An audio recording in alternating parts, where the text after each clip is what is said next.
Since to all the assembled devotees, all glories to Srila Prabhupada. Thank you so much, Mataji, for all your services. And this is Sundarangi Radha Devidasi from Canada. Thank you so much, Mataji. Hare Krishna. Hare Bol. Thank you so much, Sundarangi Radha Mataji. I hope I got you correct now. So, Hare Krishna. So, welcome to the call, Mataji. Please accept my humble obeisances. All glories to Srila Prabhupada. Hare Krishna, Anita Anyone Mataji. else who would like to introduce themselves? Hare Krishna, Anita Mataji. Dandot pranams to all devotees here. Jai Srila Prabhupada. Sumi from Jersey City. Hare Krishna. Hare Krishna, Sumi Mataji. Please accept my humble obeisances. All glories to Srila Prabhupada. Wonderful recitation, Mataji. Thank you so much, Mataji, for that. And welcome to the call, Mataji. Please accept my humble obeisances.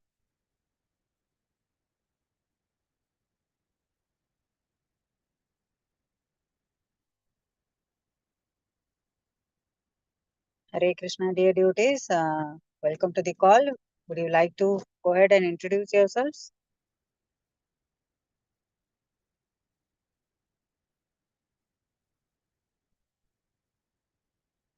Hare Krishna. Hare Krishna Mataji, this is Anusha from Thane. Dandavat pranams, all glories to Srila Prabhupada. Thank you very much, Mataji. Hare Krishna, Anusha Mataji. Please accept my humble obeisances. All glories to Srila Prabhupada. Thank you so much, Mataji, for joining the call. Hare Krishna. Hare Krishna, Parth Prabhu. Okay, Parth Prabhu is 16 years old. Hare Krishna, Parth Prabhu. Thank you so much, Prabhu, for joining the call. Welcome to the call, Prabhu. Hare Krishna Mataji, Akshita this side. I'm from Skon Dwarka, India. All glories to Srila Prabhupada. Hey, bol. Hare Krishna. Sorry, Mataji, what's your name you said? Akshita. Mataji, Akshita. Akshita Mataji. Hare Krishna, Akshita Mataji. Please accept my humble obeisances. All glories to Srila Prabhupada. Thank you so much, Mataji, for joining the call. Hare Krishna.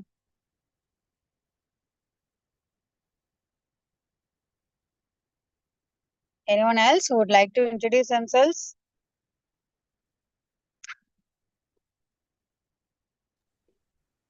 Hare Krishna. Hare Krishna. This is Kamadaki Dasi from Bhatima. Hare Krishna. Anita Mataji. Hari. Hari Bol Mataji. Hari Bol Kumudiki Mataji. Please accept my humble obeisances. All glories to Srila Prabhupada. Thank you so much, Mataji, for joining and giving us your valuable association, Mataji. Hari Bol. Actually, it's the other way around. I'm getting association. Huh? Hari Bol Mataji. Welcome, Mataji. We're so happy to have Welcome, you. Mataji.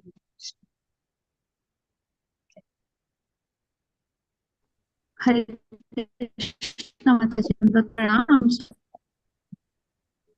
Hare Krishna. Someone was introducing themselves. Welcome to the Bhakti Sangha conference call, Mataji.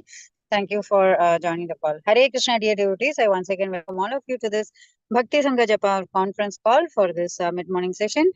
So today we will be moving on to our next session, that is Sri Caitanya Bhagavat. But before moving on to the session, I would like to read Prabhupada's quote for today. It is for 6th February.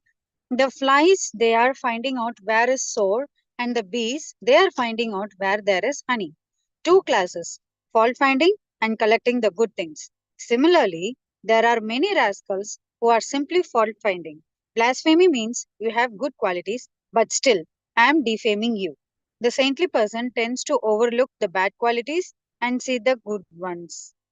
Hari Bol. Srila Prabhupada Ki Jai. It's letter from Mayapur, February 6, 1976. So Hare Krishna, dear devotees. So we'll move on to the next call, next session, that is Sri Chaitanya Bhagavat, which will be given by His Grace Arjun Sakha Prabhu, and it is from Madhya Khanda, chapter 21, verse 1 onwards. Hare Krishna, Arjun Sakha Prabhu. Please accept my humble obeisances. All glories to Srila Prabhupada. Thank you so much, Prabhuji, for giving us your valuable time and association. Over to you, Prabhuji. Hare Krishna. Hare Krishna, Krishna Krishna, Hare Hare, Hare Rama, Rama Rama, Hare Hare. Hare Krishna. Thank you, dear devotees, for very kindly being here on this mid-morning call for Sri Chaitanya Bhagavat. This morning we are reading from chapter 21, Madhya Khanda. This is the section of the chastisement of Devananda or Devananda Pandit. It's a very famous section, which I'm pretty sure all of us are aware of. There's nothing uh, valuable I can add in your life, but nonetheless, we will try to discuss this section, try to see what this pastime is about, and this is the start of the chapter. So we find this trend in Chaitanya Bhagavat that whenever Sri Vrindavan Das Thakur is about to start a chapter, he gives a summary. Many authors of this world, they give a summary at the end. But Vrindavan Das Thakur is a little different. He gives a summary of the chapter at the start, and then he goes on to explain the details and the nuances of the chapter. So there are some other aspects also that happen. Oh, Krishna. Just a second.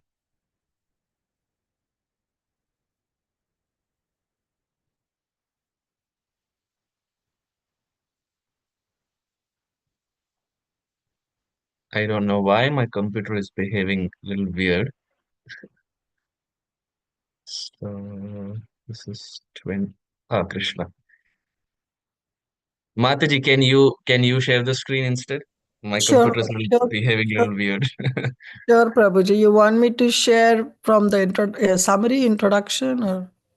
From verse 1, we'll go from verse 1 to verse 10. Okay, sure, Prabhuji. Yeah, unfortunately, I'm not a tech savvy guy, even though I should be knowing, but yeah, sometimes these things happen. So this is the section of the chastisement of Sri Devananda Pandit, and we find Sri Vrindavan Das Thakur explains. So this is text 1. Yes, Madhuri, we can go from text 1. जय जय नित्यानंद प्राण विश्वांभर जय गदाधर पति अद्वैत ईश्वर. All glories to Vishwambhar, the life and soul of Sri Nityananda Prabhu. All glories to the master of Gadadhar and the lord of Advaita. We see just a few days ago we celebrated the appearance day of Sri Advaita Acharya. Lord Vishwambar is the life and soul of Sri Nityananda Prabhu. He is the master of Gadadhar and he is the lord of Sri Advaita. Jaya Srinivasa Hari Dasa Priyankara Jaya Ganga Dasa Vasudevera Ishvara. All glories to He who is the most dear to Srivas and Haridas. All glories to the Lord of Gangadas and Vasudev. We see the Lord studied with Gangadas Pandit under the guidance of Gangadas Pandit. भक्त गोष्ठी सहित गौरांग जय जय चुनीले चैतन्य कथा भक्ति लभ्य हय. All glories to Sri Chaitanya along with his associates.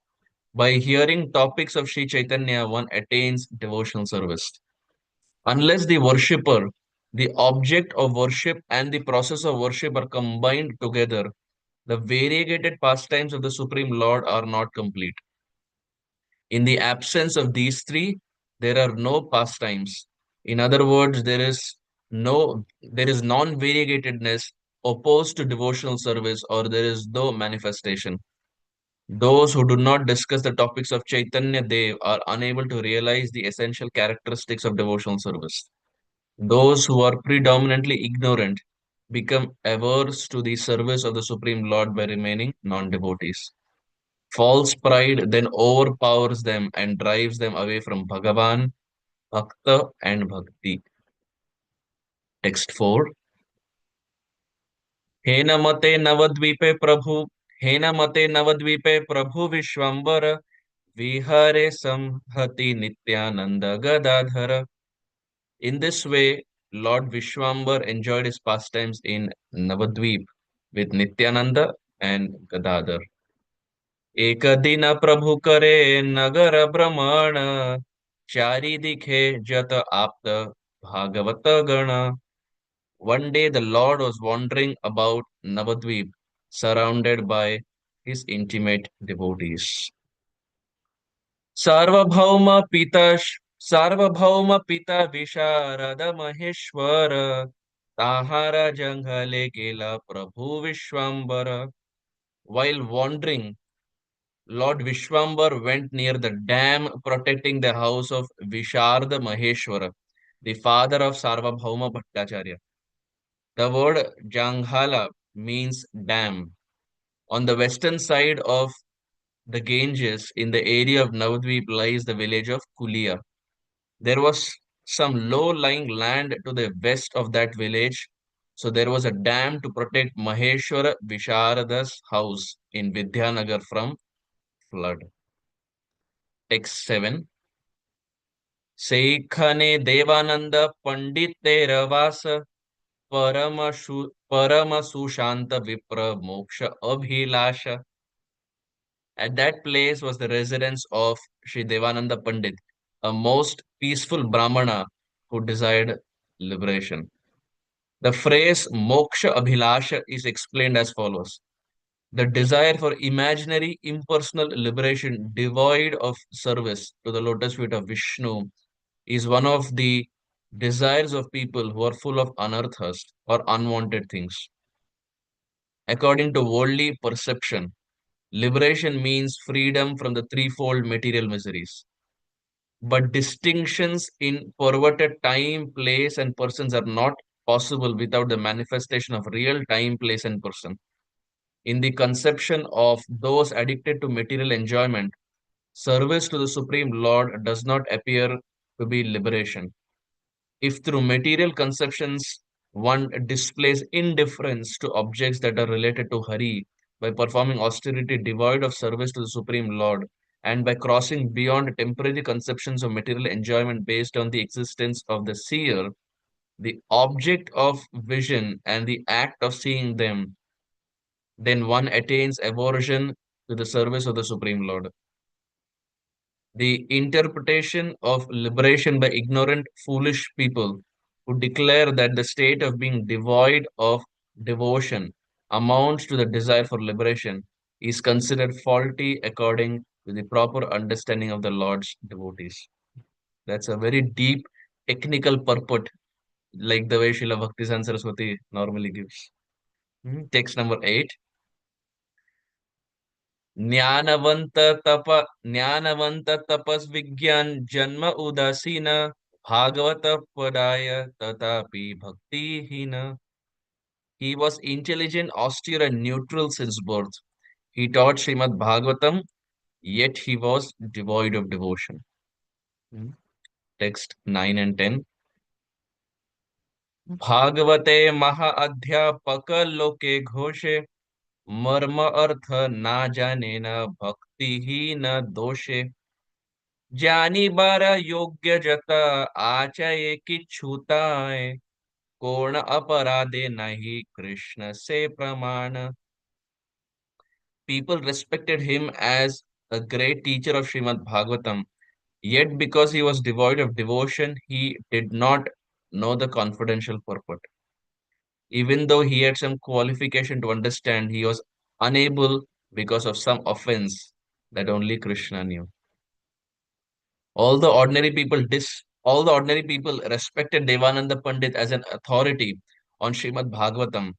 Because he lacked an inclination towards the service of the Supreme Lord, he had no qualification to understand the purport of Srimad Bhagavatam. Every living entity is a Vaishnava. So, as a living entity, Devananda Pandit also had the qualification for understanding the confidential meaning of Srimad Bhagavatam. But since that understanding was dormant in him, he committed an offense out of ignorance. That is why his qualification to understand was absent at that time. Krishna is the super soul in the heart of the living entity. Therefore, Krishna alone, not short-sighted living entities, knew for what offense Devananda Pandit had committed.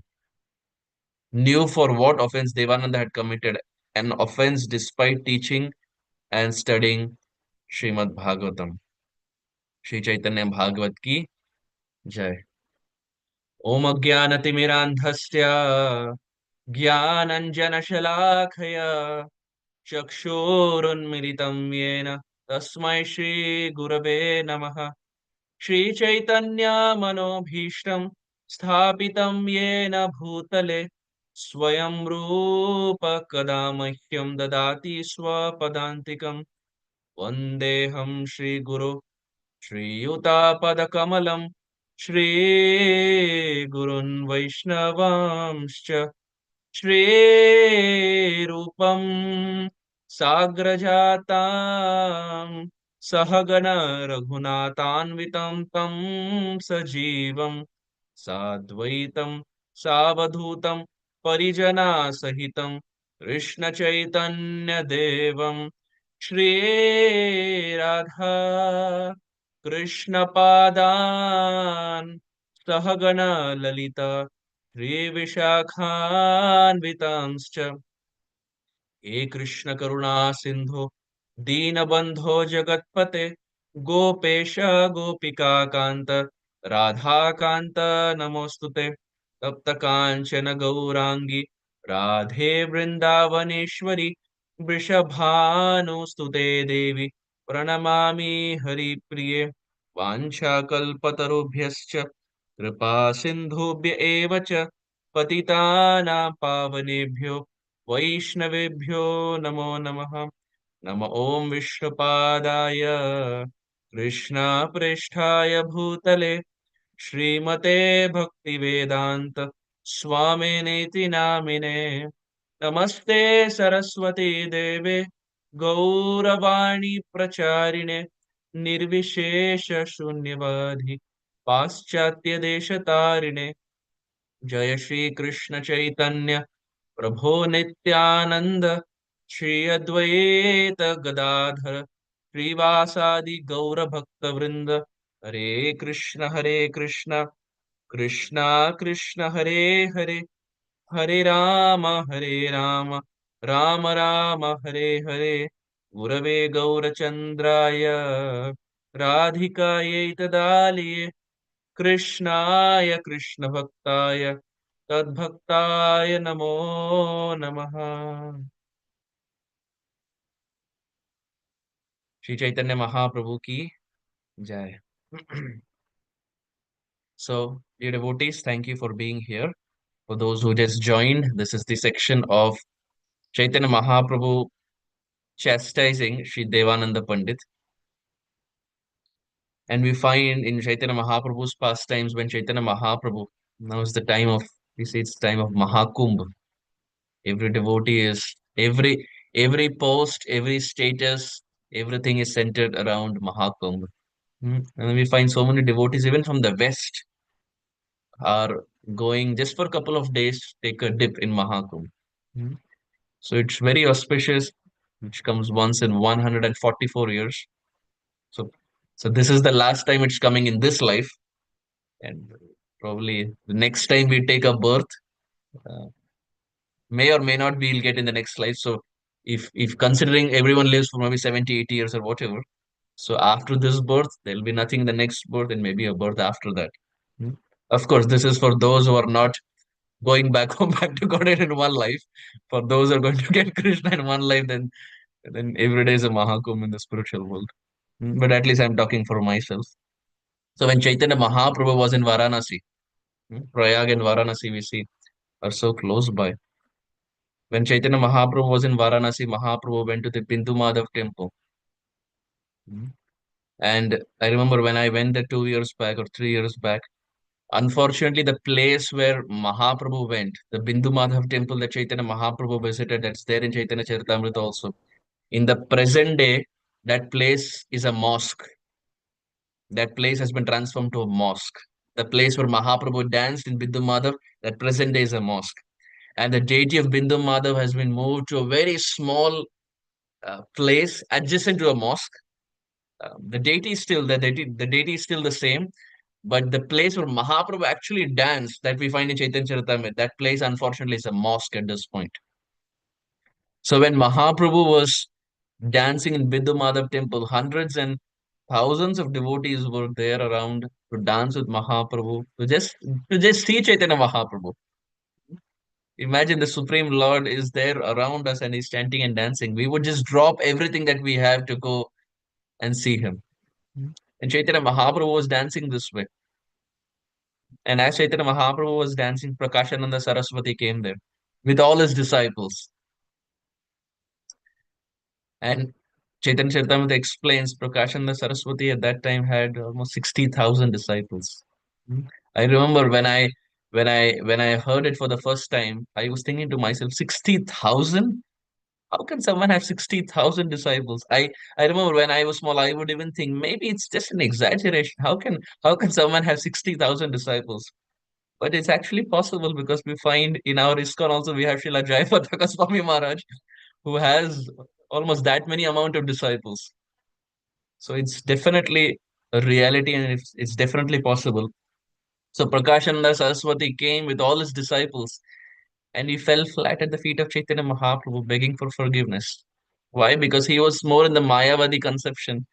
And now he saw Chaitanya Mahaprabhu, who is Swayam Bhagavan, who is the Supreme Lord, actually chanting and dancing. So with tears flowing down his eyes, he fell at the feet of Chaitanya Mahaprabhu. And Mahaprabhu, of course, is very kind enough to forgive. Mahaprabhu forgave Prakashananda Saraswati, but after forgiving, Mahaprabhu again started chanting and dancing. Mahaprabhu's main agenda was to spread this Sri Harinam Sankirtan.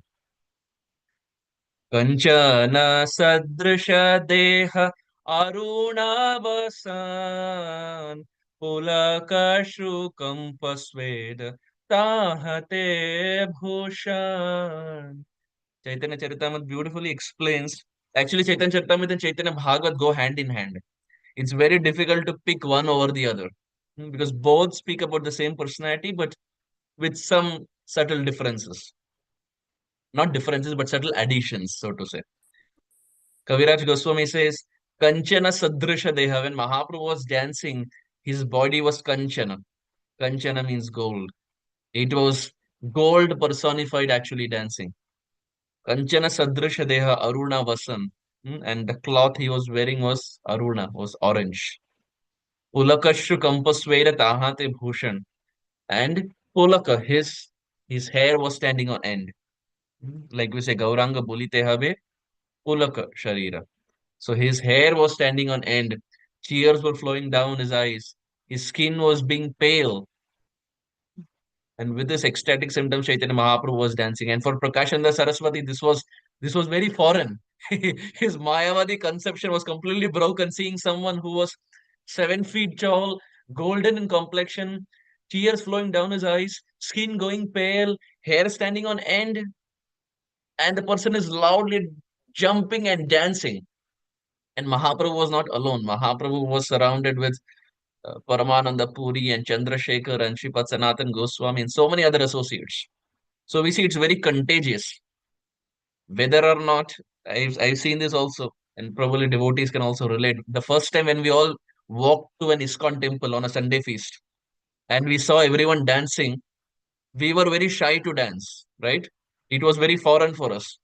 We probably would have danced outside ISKCON, but in a Sunday feast for the first time when we walked into the temple, when we saw devotees dancing, we were very shy because it was very foreign to dance in a temple, to dance in front of the Supreme Lord. But devotees are also very interesting and very kind. Whether you want or not, they will pull you into the dancing party and they will make you dance. And in no time, we'll see we also get used to this habit of dancing in kirtans. So Chaitanya Mahaprabhu's presence was such that it was transforming the hearts of even those who were Mayavadis.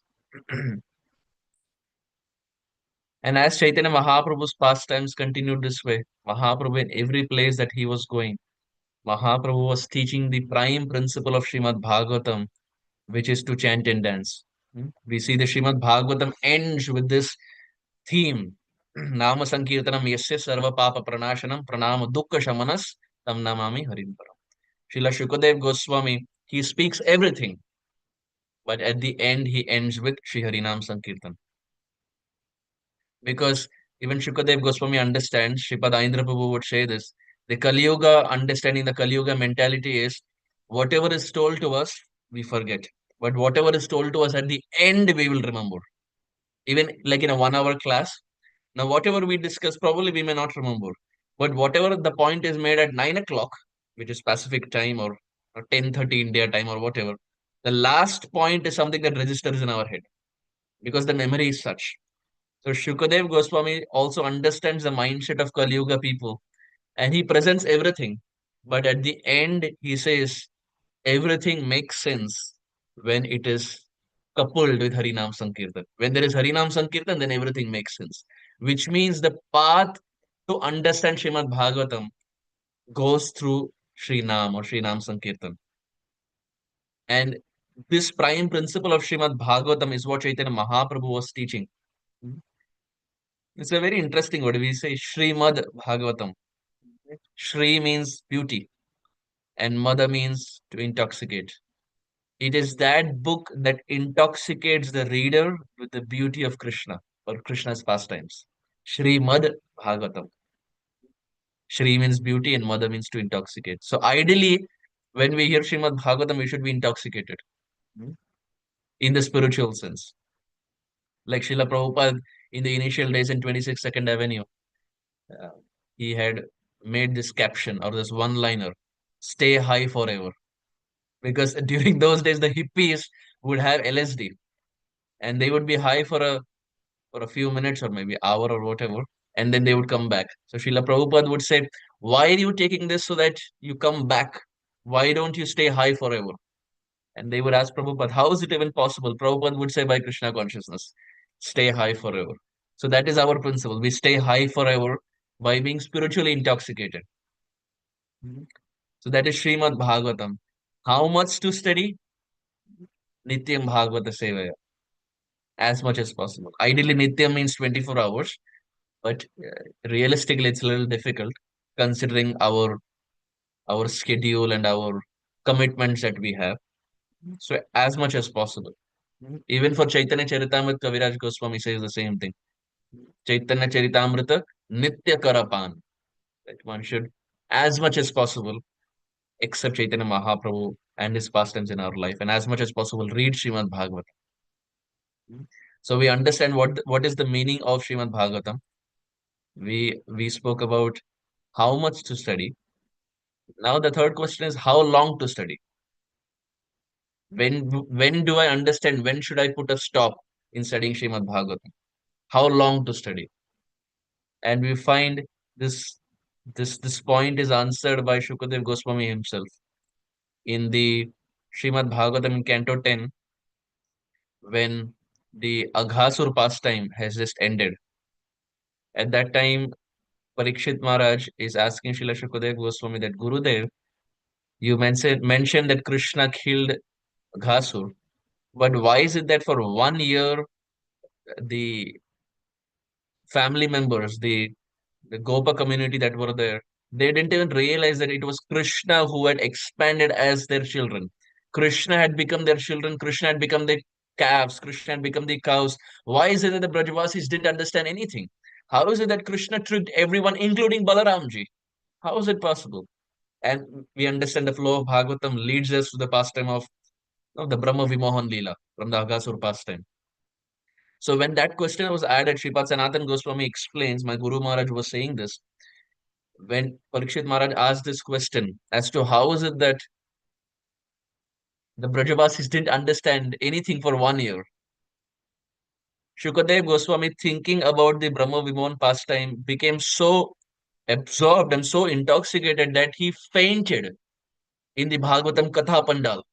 The Bhagavatam class was going on, and just with this one question, Sanatan Goswami writes in his commentary that Shukadev Goswami fainted.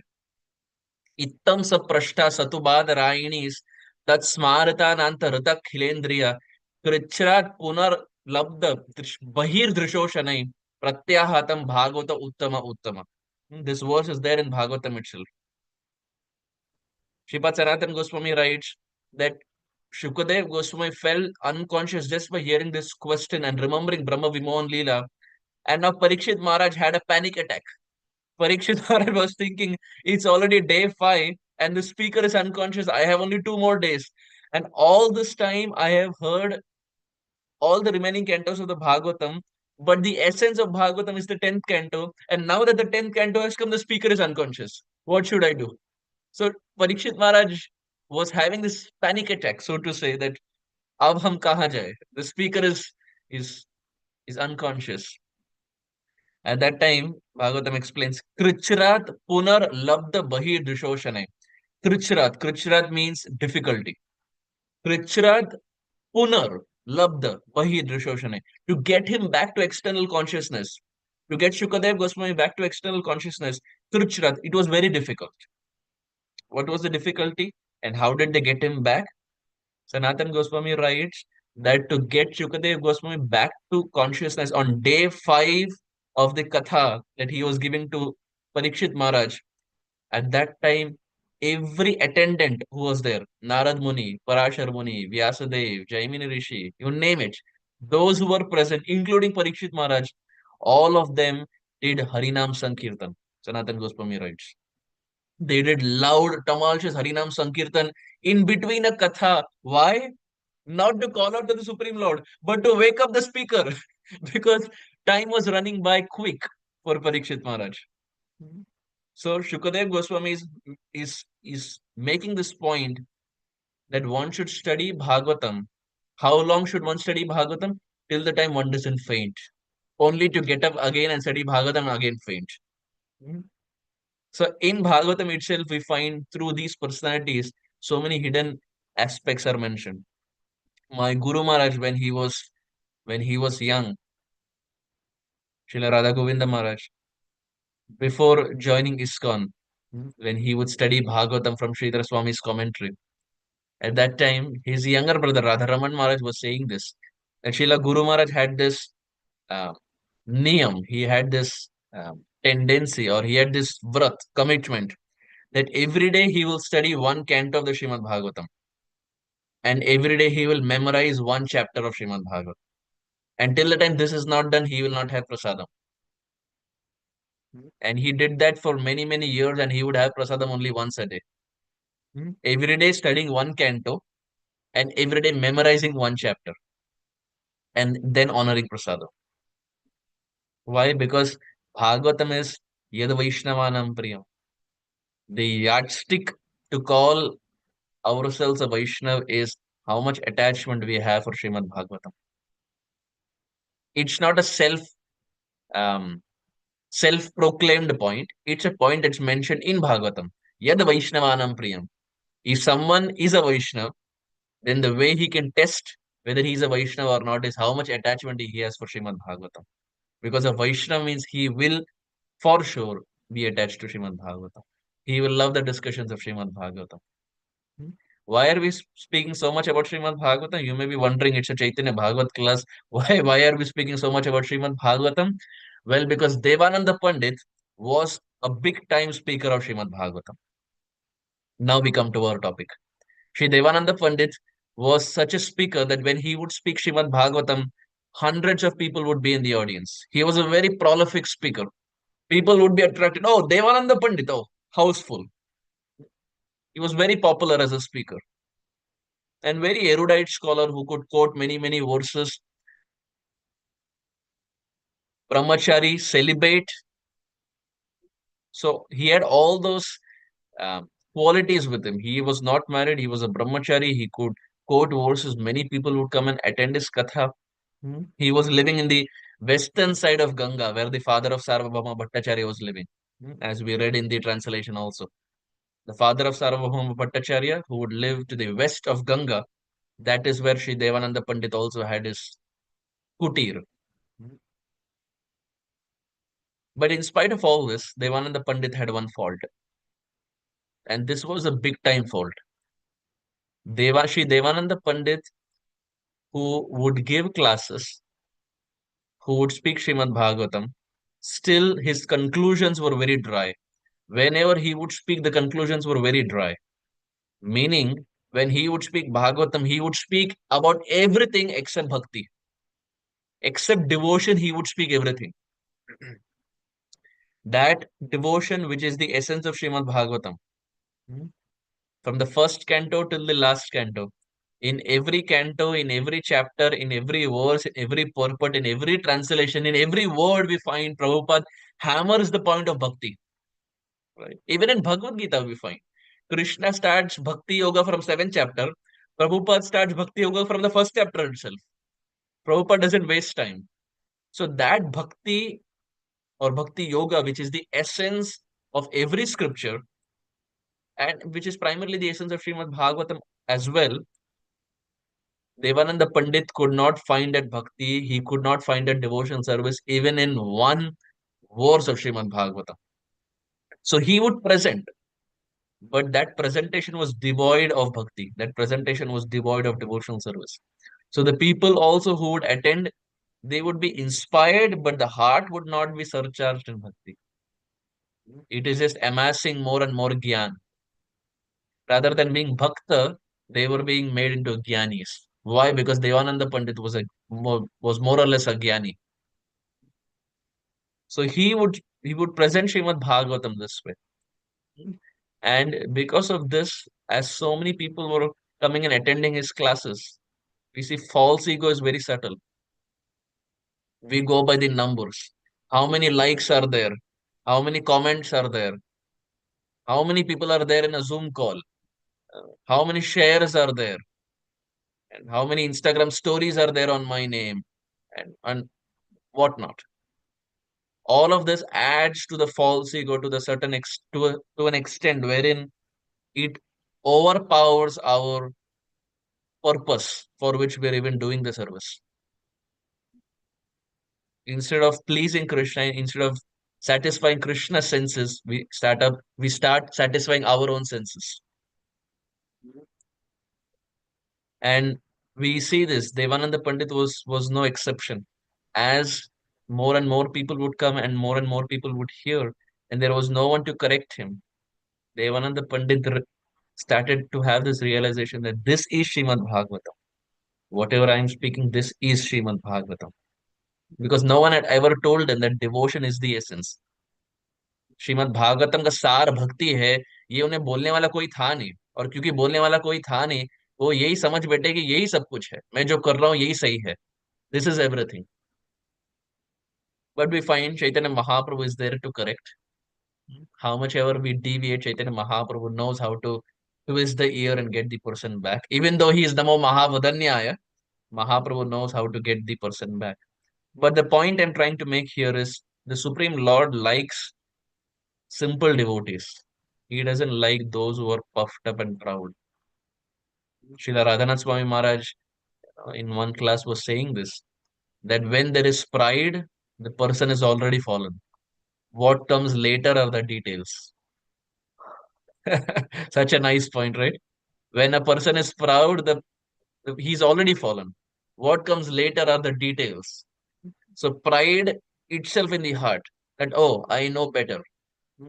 And it's very subtle. Sometimes I've seen that it's a very subtle thing.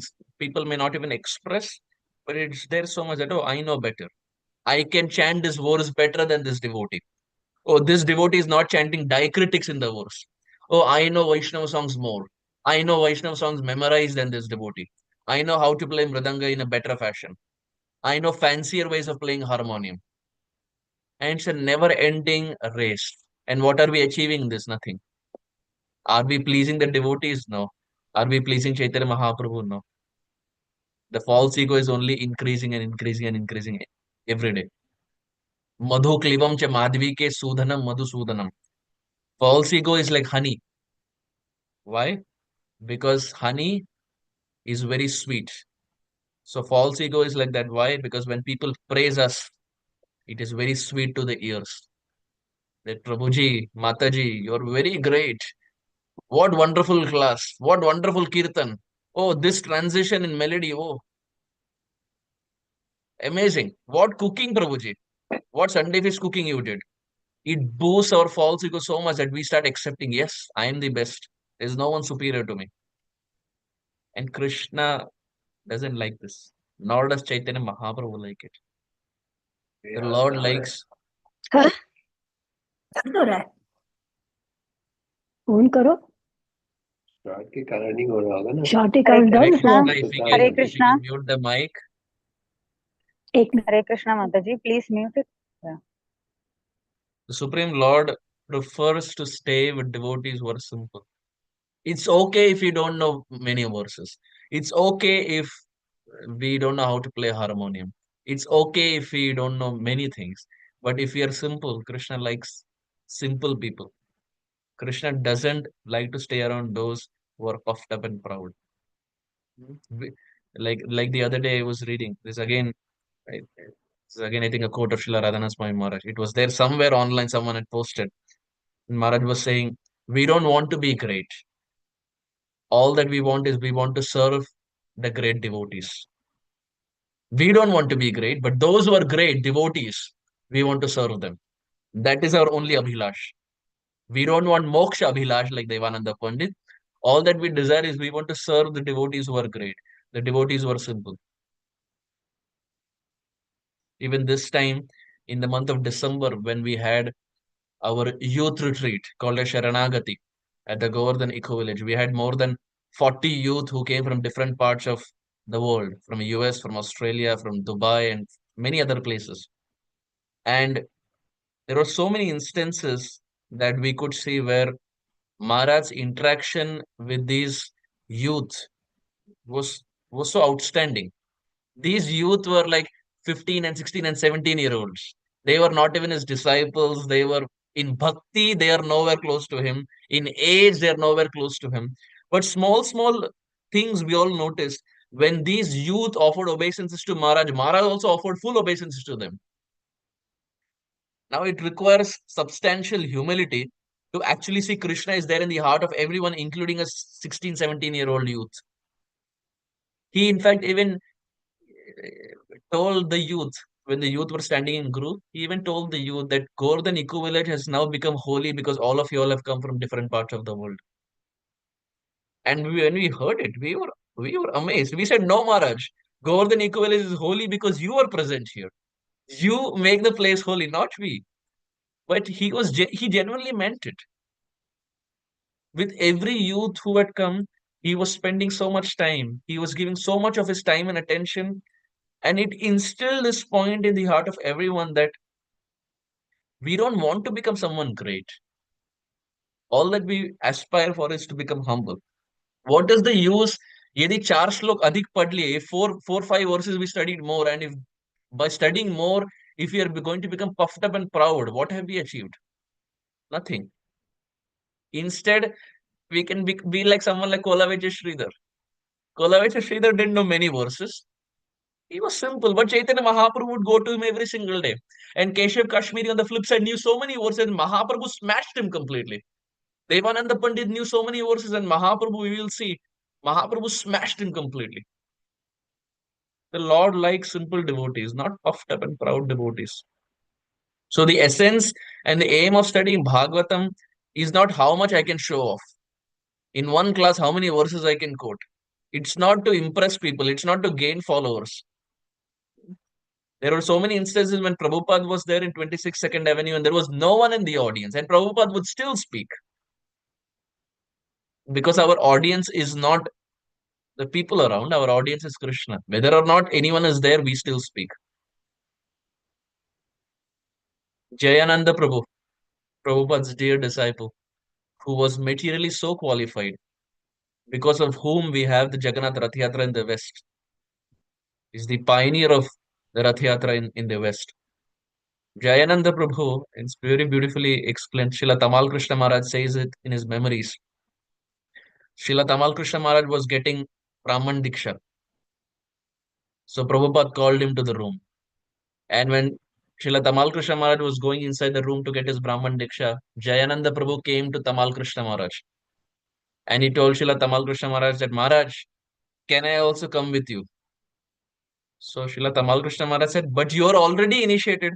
You have already got Brahman mantras. Why are you coming again?" He said, "No, I want to hear it again. I am not able to memorize it. So I want to hear it again from Prabhupada. Can I come?" So Jayananda Prabhu was even senior to Srila Tamal Krishna Maharaj, considering when his Brahman Diksha had happened. So Tamal Krishna Maharaj said, "Sure, if you want to come inside, please come." And both of them went inside the room to meet Prabhupada. And Srila Prabhupada looked at Jayananda Prabhu and said, "Why have you come? You are already initiated. Why have you come?" So Jayananda Prabhu said, "Prabhupada, I am not able to memorize the Gayatri mantra, so I want to hear it again from you. And dear devotees, it was already 1 year since Jayananda Prabhu was initiated. Still, he was not able to memorize the Gayatri mantras. So he came to Prabhupada and said, I want to hear it again. Can I hear it? Prabhupada said, okay. So Srila Prabhupada told first to Tamal Krishna Maharaj.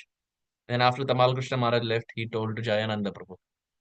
Now the Gayatri mantras are normally chanted in your ear. So Prabhupada chanted these mantras to Jayananda Prabhu, and Jayananda Prabhu heard it, but he still couldn't get a grasp of these mantras. So Prabhupada again chanted. And again Jayananda Prabhu tried. Again he couldn't chant the Sanskrit. Again Prabhupada chanted. And again Jayananda Prabhu tried. And again he couldn't get the Sanskrit. This happened for 30 minutes. Something that should take ideally only 5 minutes. It went back and forth for 30 minutes. Finally, Prabhupada said, Jayananda, you chant the way you want, and I assure you Krishna will accept it. You chant. जैसे जैसे करनी है आप कीजिए. You Jayananda, you chant the way you want to chant. I accept. I assure you Krishna will accept it. Why? Because Jayananda Prabhu was a very simple person. Was a very simple person. Non non-hypocritical, non-duplicitous, very simple. All day he was uh, absorbed in making Jagannath Rath. All day uh, he was driving cabs in San Francisco. He was a mechanical engineer. Can you imagine being a mechanical engineer? He was driving taxi so that with that money the San Francisco temple can be maintained. He was a temple president himself. Imagine the temple president is driving taxi so that the temple can be maintained. He would remove the trash. He would do the electrical work. He would be the plumber. He would be the everything. He was a one-man army. So much so that Prabhupada, when he saw this, Prabhupada told Tamal Krishna Maharaj that I think you should also go outside and work. We cannot put everything on the shoulders of Jayananda Prabhu. And Tamal Krishna Maharaj goes outside, gets a job at Kodak Company, the photograph, Kodak Company. Tamal Krishna Maharaj gets a job at Kodak Company. He works for 3 months and then he writes a letter to Prabhupada. Prabhupada, I cannot work outside. I cannot do a 9 to 5 job. Whatever you ask me to do, I will do. I cannot work a 9 to 5 job. And then Tamal Krishna Maharaj, in 3 months, he quits the job, and Prabhupada tells him to engage himself as much as possible in Nam Sankirtan in the streets. So Jayananda Prabhu was like that, very, very simple.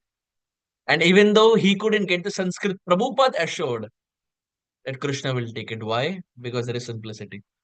Simplicity plus whatever we do in bhakti, Krishna will take it. But if there is pride, we may be even Keshav Kashmiri. It doesn't take much time for the Lord to smash him. Or we may be Devananda Pandit. Hmm.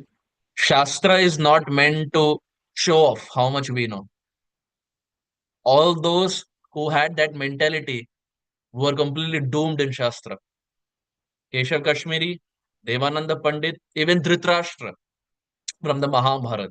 Dhritarashtra Maharaj was hearing the same Bhagavad Gita that Arjuna was hearing. But Arjuna's heart transformed. Dhritarashtra Maharaj's heart did not get transformed. It's the same Gita. So the point is, it's not just hearing Shastra.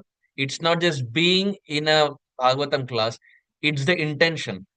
Am I here to correct the speaker? Am I here to argue with the speaker? Am I here to show off that I know better than the speaker? Or am I here to actually please Krishna?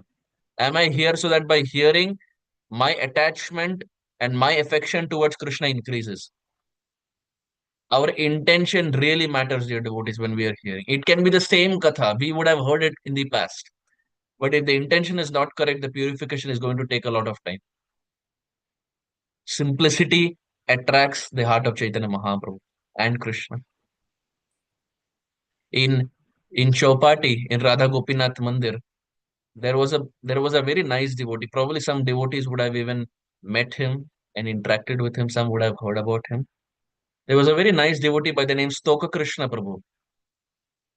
For those who have not heard, very interesting personality. Stoka Krishna Prabhu was a grahastha, and he was probably only in his early 30s, 32 or 33.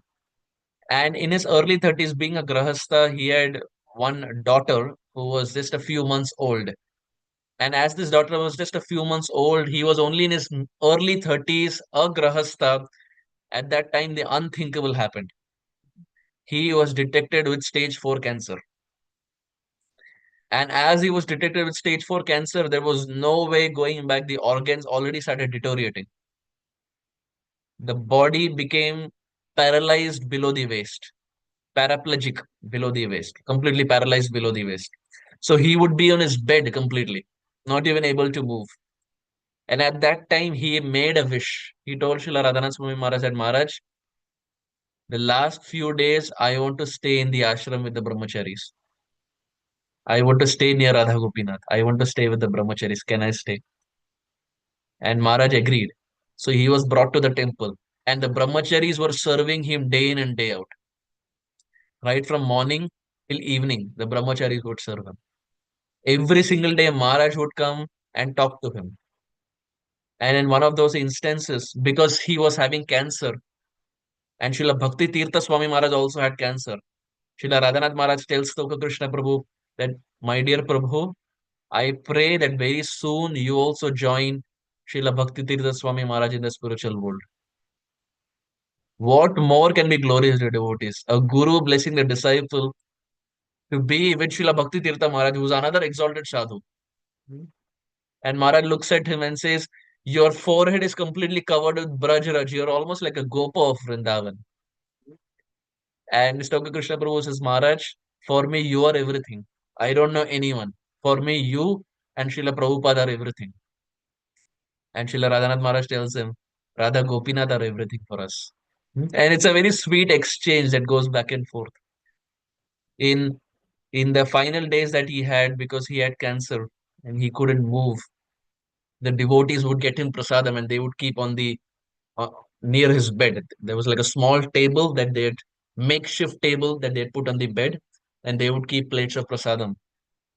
And one day, Stoka Krishna Prabhu had a dream, and in that dream, he saw Radhanath Maharaj is personally coming and feeding him. He saw this in the dream, and he told the brahmacharis. So the next day, Maharaj came, and Maharaj told him, I heard that yesterday you dreamt that I am feeding you. Let's make that into a reality. And Maharaj, with his own hands, he took and he fed him. Just imagine, dear devotees, what can be more glorious? This is this is what pleases Gurudev. This is what pleases our Sampradaya, not being someone who is very puffed up and proud. This simplicity is what pleases. We like devotees who are simple, simple hearted devotees, जिनके हृदय में कोई कपट नहीं है, जो एकदम सरल है. मेरे महाराज जी बोलते हैं, शिला राधा गोविंद महाराज से, सरलता ही वैष्णवता. A Vaishnava means he's saral, he's straightforward. Saralta hi Vaishnavata. So Krishna Prabhu was like that. And even in the final days, the brahmacharis were explaining one time when a brahmachari walked in, the kurta button of the brahmachari was broken. And Stoka Krishna Prabhu said, please give me this kurta, I will stitch the button for you. Now he was having stage 4 cancer, but even in that, his heart was thinking about how I can serve the other devotees. This is what a devotee means. This is the definition of a devotee. Going over and beyond to serve others, even when our own body is paraplegic, even when our own body is in stage 4 cancer. Even in that state that he was there, every day the devotees would place a tulsi on his tongue. They would offer him Ganga water. Giriraj Swami Maharaj, he got him Shamkund water and poured it on his forehead. Every single day being blessed by so many devotees around. Madan Mohan Brijvasi from Man Mandir Barsana, he was present. He was doing kirtan. The pujaris of Nandagaon temple, they were present. Amidst loud Harinam Sankirtan, with the presence of Srila Niranjan Swami Maharaj, Srila Radhanath Swami Maharaj, Sham Sundar Prabhu, Gurudas Prabhu, and all the brahmacharis, loud chanting of Harinam Sankirtan in the presence of Radha Gopinath. Stoka Krishna Prabhu, who was a very simple devotee, left this world by being blessed by so many devotees around. Actually, I'm not doing justice. Unfortunately, there is very less time, and there's so much we can speak about just Stoka Krishna Prabhu, but um, I have a very humble um, request. If you really want to get inspired on the path of bhakti and want to understand um, how time is sensitive and how there should be more seriousness in bhakti, there's actually a 1 hour video on the passing away of Stoka Krishna Prabhu on YouTube. Hmm. And all is whatever I presented, and of course, much more are present there. So um, I would highly encourage, of course, for those who have known him in person, may know more details. But for those who have not, there's a nice video, Passing Away of Stoka Krishna Prabhu. Mhm. And it really, believe me or not, it really inspires and brings a lot of seriousness on the path of bhakti, that how time is limited and how death is imminent. And this death can strike to any one of us at any point, in any circumstances. And before this happens, we should also develop our sincerity and our simplicity like Stoka Krishna Prabhu, so that we can also become the recipients of so many devotees and our Gurudevs, uh, and all the Vaishnavas present around. Devotees around the world were praying for him. Very simple devotee. And interestingly, he left this world on 4th of February 2006. So today, 6th of February. He left on 4th February 2006, 19 years ago. But even now, I have heard so many devotees, maybe not in classes, but the brahmacharis, when they speak, they profusely speak about and glorify Stoka Krishna Prabhu. So we want to be simple devotees. How many followers are there? How many comments are there? How many likes are there? This, it really doesn't take us any far ahead in bhakti. It is just a big distraction. Hmm. For a materialist, the biggest distraction is the destruction of body. And for a spiritualist, the biggest destruction is the distraction of mind. And social media is that one big distraction, because it feeds into us that, oh, only if these things are present, only if people are there to like, share, and comment, well, that's when I am doing something tangible. So the point I'm trying to make here is Devananda Pandit fell into this mesh wherein people were glorifying and appreciating him, and because of this, he failed to realize that the essence of Srimad Bhagavatam is not to amass followers, but um, it is actually to speak about the glories of bhakti, speak about the glories of devotional service. Hmm. Krishna Tattva, Bhakti Tattva, Rasa Tattva, Pranta, Saba Shikhayana Prabhu Bhagavata Siddhanta. Chaitanya Mahaprabhu in Roop Siksha, Mahaprabhu tells Rupa Goswami that this Srimad Bhagavatam has three essential elements: Krishna Tattva, Bhakti Tattva, Rasa Tattva, Pranta. There is Krishna Tattva, there is Rasa Tattva, and there is Bhakti. So that Bhakti, which is the essence, Devananda Pandit could not convey it to his audience. But more importantly, Devananda Pandit did something that was unimaginable. We all have heard about Srivas, the dear associate of Chaitanya Mahaprabhu. When Srivas got to know that Devananda Pandit gives katha, Srivas, out of excitement, he went to hear from Devananda Pandit. Who is Srivas? Narada Muni. And as Narada Muni, he is always excited. He's always chanting the names of Radha and Krishna. And now he got to know that the Supreme Lord is being glorified. He went and sat in the katha. And he sat behind. And as Devananda Pandit would speak, the heart of Srivas was getting so much transformed. Not transformed, but his heart is already transformed. But by hearing about the Supreme Lord, there was tears flowing down his eyes. And as he would cry, he would sob. And as he would sob, the people around who were hearing Katha, they saw it as a disturbance. Srivas was crying in separation from Krishna, and the people around who were hearing Katha, they thought this is a disturbance. This person is disturbing us. We want to hear Katha, and this person is disturbing us. They picked up Srivas and they threw him out of the Katha Pandal. Imagine in a Katha, when a Katha is going on, when some devotee in genuine appreciation, in genuine love is crying, that devotee is thrown out. Shrivas was manhandled. He was manhandled by these attendees who were there. And the biggest problem was Devananda Pandit saw this and didn't speak a word. क्या फायदा इतना भागवत पढ़ के जब हम वैष्णव की निंदा करते हैं? The Bhagavatam is meant so that we can respect devotees, not be insult and criticize them. Insulting and criticizing we were doing before ISKCON also. If after studying Bhagavatam, if we are still insulting and still criticizing devotees, what have we gained? What have we achieved? Only the number of years have passed by. Devananda Pandit didn't speak anything. Everything happened before his eyes. Shrivas was manhandled. He was thrown out from the Katha Pandal. Shrivas didn't say anything. Shrivas just got up and he left. He didn't retaliate. He didn't counter curse. He didn't say anything. But Chaitanya Mahaprabhu became so angry. Why? Because for Chaitanya Mahaprabhu, everything's acceptable except one thing: offending Vaishnavas, criticizing. That is one thing that Lord cannot accept. कहारे ना निंदा करे कृष्ण कृष्ण बोले अजय चैतन्य सही जीनी बे कहले. Vrindavan Das Thakur writes in Chaitanya Bhagavat, in the time that we spend for criticizing, if in that time we can chant Krishna Krishna, at least we'll get benefited. But unfortunately, what happens, the tongue is always utilized for offending. Srila Bhakti Siddhanta Saraswati Thakur writes, the tongue which is utilized for criticizing devotees, there is no प्रायश्चित्त. जो जिह्वा से हम भक्तों की निंदा करते हैं, कोई प्रायश्चित्त नहीं है. There is no प्रायश्चित्त for that.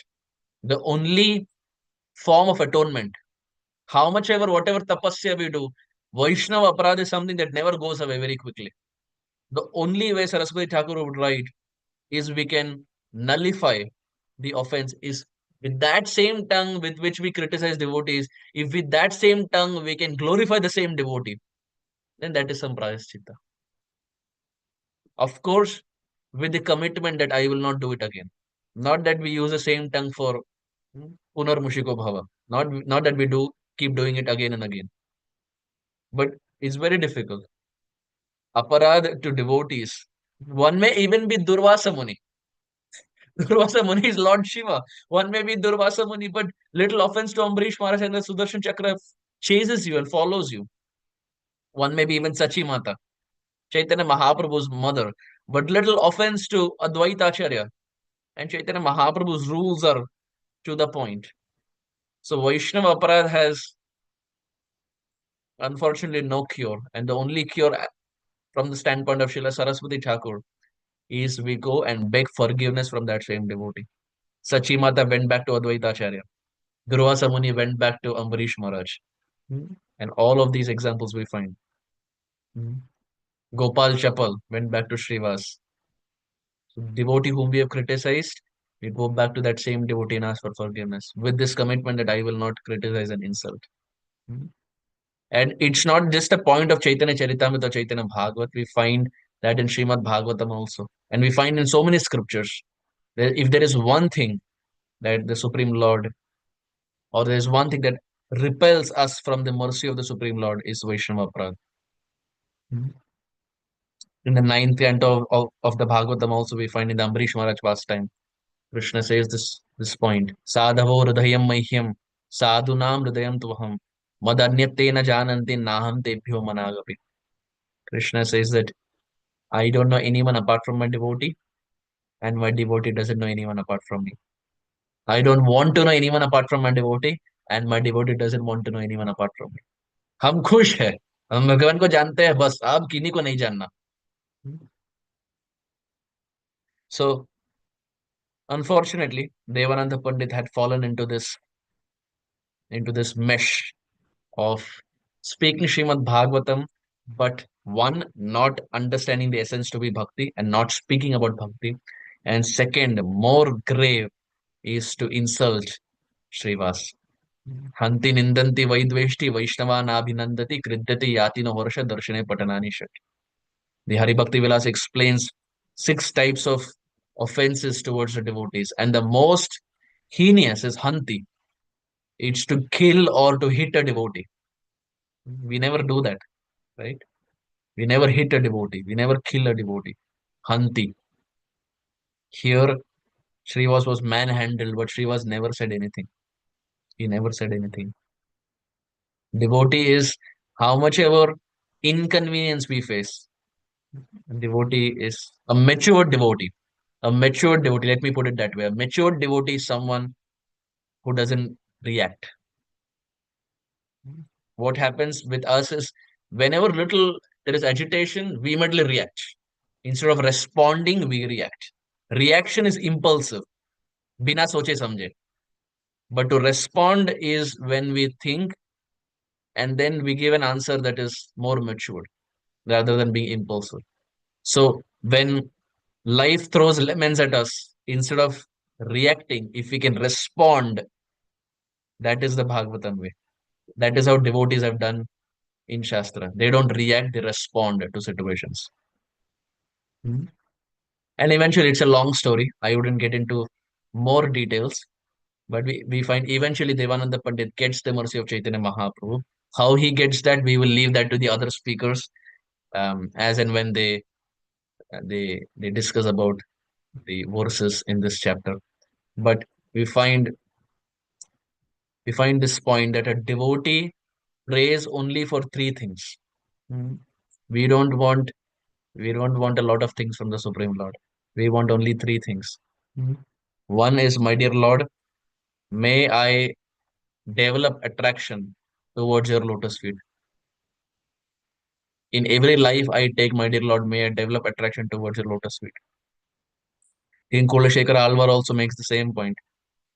Mukunda Murdna Pranipatte Yache Bhavantamekantamyantamartam Avismrtistvaccharanarabinde Bhave Bhave Mestu Bhavat Prasadat.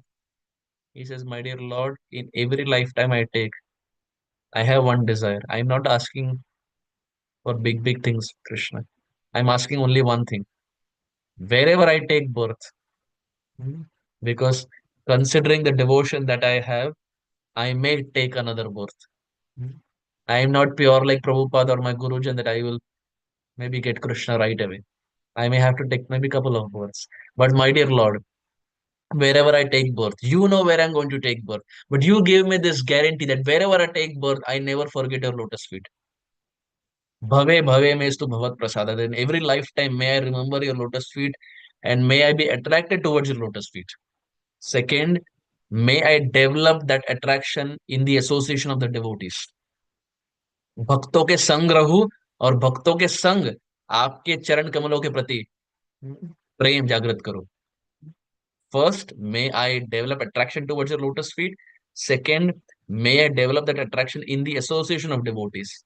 My dear Lord, don't put me in families where it will be difficult for me to perform bhakti. Krishna, I have this one desire. If I take another birth, put me in devotee circle.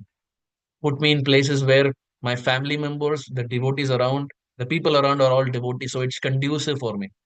Because I understand the struggle. Many times the youth reach out and they explain as to how there is challenges in the family and it's difficult for them to chant. Parents are forcing onion garlic.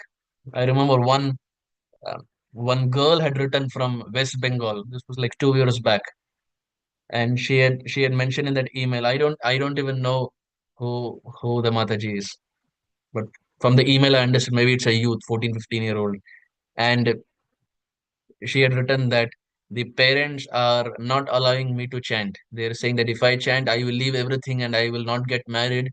And for a girl to not get married, this and that or whatever. So they are not allowing me to chant because they feel I will become like a brahmachari. That's like the most biggest misconception people have, that ISKCON means everyone becomes a brahmachari. And then in that email, then she wrote, my parents get up at about 6 in the morning, and throughout the day I'm surrounded by them. And in the school, I cannot chant. So, Prabhuji, I am getting up at 3 in the morning and I finish my 16 before they get up. So, before they see, I finish my 16 and then I go to school. And when I read that, I was amazed because realistically speaking, devotees, when I was that age, I was not like that. And I'm pretty sure many youth at maybe 14 or 15 will not get up at 3 and chant 16 especially when there is so much opposition from the family. The natural tendencies, we will think, "Chike, parents are not allowing, chike, whatever Krishna you desire." But very few will try to swim in the opposite flow of the river. It's easy to flow in the direction of the river, but if you have to flow in the opposite direction, it's very difficult. So there are so many youth itself I have seen who show tremendous dedication in spite of family challenges. So we pray for this, my dear Lord. One, may I never forget your lotus feet, and may I develop attraction towards your lotus feet. Second, may I develop that attraction in the company of devotees. May I be surrounded by devotees. This is what Vritrasur also prays, right? Aham hare tava padaika moolam dasanu daso bhavitasmit bhuya. That, my dear Lord, lifetime after lifetime, I want to serve you in a very humble mood of the servant of the servant. Uh, recently, recently there was a short video that came up. I think it was posted many years back. I somehow just saw it recently. Um, it was a Chapati class, and His Holiness Radhanath Swami Maharaj was speaking. So in that he was saying, after he became a monk, he wrote a letter to his mother, and he signed the letter as your servant. And the mother was surprised.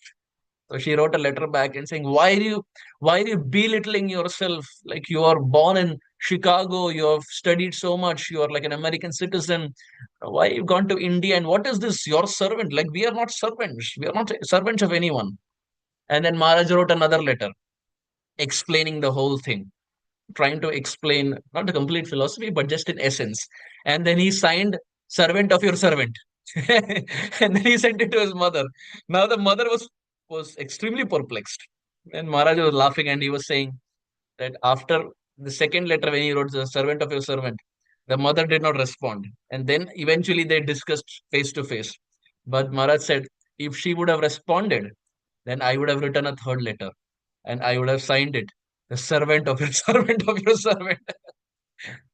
So our mood is that to be the servant of the servant. Hmm. So that's what Vritrasura also plays. And finally, the third thing, that, my dear Lord, may I develop the attraction towards the lotus feet in the company of the devotees, and wherein I become the recipient of the blessings of the Vaishnavas, so that in this lifetime and the next lifetime, by the blessings of the Vaishnavas, I can also preach the message of Krishna consciousness far and wide and serve the mission of the Parampara. These are the only three things we want, nothing material. And my dear Lord, may I never forget your lotus feet, and I develop attraction to it. Second, may I develop that attraction in the company of the devotees. And third, by the blessings of the Vaishnavas, may I develop compassion so that I can preach this message of bhakti far and wide. And not just amass knowledge like Devananda Pandit, but actually give out the essence, that is devotion, service, or bhakti to others. There's so much more we can speak, but we will pause here in the interest of time. Thank you all very much. गौर प्रेमानंदे, हरि हरि बोल। श्री चैतन्य भागवत की जय। श्रील वृंदावन दास ठाकुर की जय। श्रील प्रभुपाद की जय। समस्त गौर भक्त वृंद की जय। निताय गौर प्रेमानंदे, हरि हरि बोल। हरे Krishna. Hare Krishna, Prabhuji. Please accept my humble obeisances. Thank you so much, Prabhuji, for such a wonderful class. You started with Mahakumbh Mela, and then you said about the pride, and you gave so many examples for that. So that was really helpful, Prabhuji. And you said Radhanath Swami Maharaj's quotes also, like the pride, when one is pride, his fall down is started. So thank you so much, Prabhuji. Do you have time, Prabhuji, for question and answers?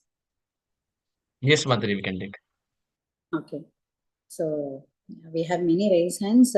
So dear devotees, please stick to one question, as we have many raised hands here. Divya Mataji, please go ahead. Hare Krishna, Prabhuji, Dhanvat Pranam. Thank you so much, Prabhuji, for your amazing lectures as always. Prabhuji, I had this question, like you were mentioning in the beginning of the session, that Chaitanya Mahaprabhu, in the near Bindu Madhav temple, there was a mosque and he performed Harinam Sankirtan. So, Prabhuji, like, are we allowed to go to that mosque just because Chaitanya Mahaprabhu performed his pastime, so is it allowed that we can go to that place? I have no idea on that. I never went. But Bindu Madhav temple is there in an adjacent location. That deity is still there in an adjacent location. But I am not sure what the rules are, whether a Hindu can walk into a mosque. Um, but at least when Mahaprabhu performed, that time there was no mosque, but now eventually 500 years down the line, things have changed.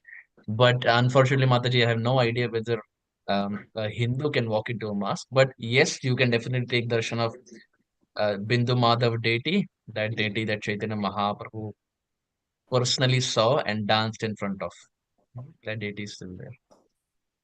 Okay, okay. Thank you so much, Prabhuji. It's okay. Hare Hare Krishna, Krishna. Dandavat Pranam. Thank you, Prabhuji. Hari Bol. Thank you, Mataji. Thank you. Navneet, Mataji, oh no, Prabhuji. Mataji, Hare Krishna. Hare Krishna, Prabhu. Vandanam. Am I audible? Just to clarify. Yes, Yeah. Prabhuji, you are audible. Hare Krishna. Prabhu, Hare Krishna, Prabhu, Vandanam. Firstly, Prabhu, I wanted to express my gratitude, Prabhu, for a wonderful class, and it is very inspiring how Krishna allows sometimes a speaker to speak so much, or some content at least, of which is existing in the heart of a listener as well. Uh, I come from a Chicago congregation, and I wanted to talk to you probably during the Sunday classes that you're holding these days, but I didn't get a chance.